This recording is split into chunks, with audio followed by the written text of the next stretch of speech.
Ẹ kú dédé àsìkò yìí, èyí làwọn ìròyìn tó jẹyọ láti inú ìwé ìròyìn The Matrix lónìí ọjọ́rú Wednesday ọjọ́ kẹtàlélógún oṣù kẹrin ọdún 2025. Ẹniọlá Sálíù lórúkọ mi. Látàrí ìṣòro àìsí ààbò lórílẹ̀‐èdè yìí, olùbádámọ̀ràn lórí ọ̀rọ̀ ètò ààbò ti sọ̀rọ̀ tìkanra pẹ̀lú bí ìpànìyàn nípakúpa ṣe tún gbilẹ̀ sí i. Ribadu ní nígbà tí ewu bá dé, àwọn èèyàn rere gbọ́dọ̀ fi ìmọ̀ ṣọ̀kan láti dojúkọ ọ́. Ó ní ààrẹ Tinubu jogún àìṣedéédé ètò ààbò lọ́wọ́ ìṣàkóso míì ni. Alia àti Mutfwang sọ̀rọ̀, wọ́n ní àwọn tó ń ṣe ìkọlù jẹ́ àwọn àtọ̀húnrìnwá tí wọn kò sì sọ èdè wa.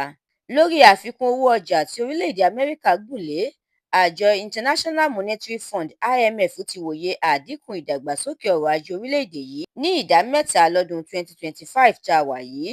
Ó wòye pé nǹkan yóò gbówó lórí sí i pẹ̀lú ìdá 37%, ìyẹn 37% lọ́dún 2026. Má kanra mọ́ wa rárá o, ilé ìgbìmọ̀ asòfin àgbà ló fi ọ̀rọ̀ ránṣẹ́ sí Bákàrè bẹ́ẹ̀.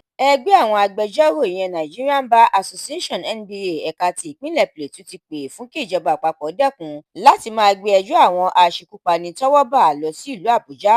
Ó ní kí wọ́n fi wọ́n sílẹ̀ kí wọ́n fojú winá òfin ní ìpínlẹ̀ Plateau níbi tọ́wọ́ ti bà wọ́n.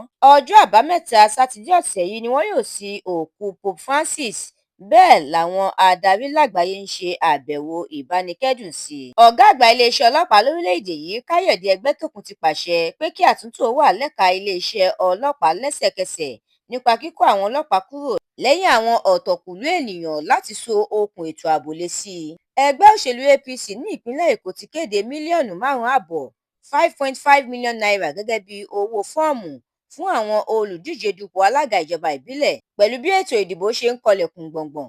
Ẹ̀wọ̀ sọ̀rọ̀, ó ní Wike kì í ṣe ọmọ ẹgbẹ́ òṣèlú PDP, wọ́n sanwó fún un láti dojú ẹgbẹ́ náà bolẹ̀ ni. Ìròyìn ìwà ọ̀daràn, ọkùnrin kan gbẹ̀mí ọmọ rẹ̀ ọkùnrin nígbà tóun àtìyàwó rẹ̀ ń jà. Ilé-ẹjọ́ ti pa á láṣẹ pé kí wọ́n lọ yẹgi fún ọkùnrin kan tó gbẹ̀mí ìyàwó bàbá rẹ̀ àti àbúrò rẹ̀. Àwọn ọmọ ẹlẹ́gbẹ́ òkùnkùn kan ṣe ìkọlù tí wọ́n sì gbẹ̀mí ènìyàn 4 ní ìpínlẹ̀ Bayelsa. Ìròyìn eré ìdárayá, àwọn tí Osimhen mì ti di 30 ní sáà yìí pẹ̀lú bó tún ṣe mi àwọn fún Galatasaray láti gbé ẹgbẹ́ agbábọ́ọ̀lù ọ̀hún dé ìpele àṣekágbá.